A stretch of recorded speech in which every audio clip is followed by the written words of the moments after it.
আমরা এখন যাচ্ছি হচ্ছে হোটেলের দিকে, কারণ আমাদের যেহেতু হোটেল আগে থেকে ঠিক করা ছিল না, সেক্ষেত্রে এখন হোটেল খুঁজতে হবে। যাই হোক, আর ভোলাতে একটা জিনিস খেয়াল করলাম, মানে সবাই এখন তো প্রায় রাতের 12টা 40 বাজতেছে, সবাই খুব মানে ফ্রিলি ভাবে মুভ করতেছে।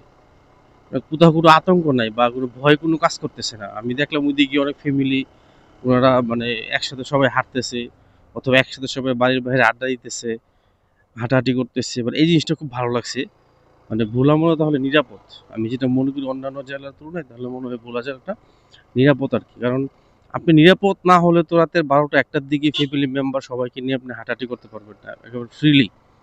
খুবই ভালো লাগছে। আর আমরাও যে বাইক চালাচ্ছি, মানে অতটা কি বলবো, মানে মনে হচ্ছে না যে এই খারাপ লাগতেছে না, অথবা কেউ কোনো অন্যভাবে দেখতেছে না।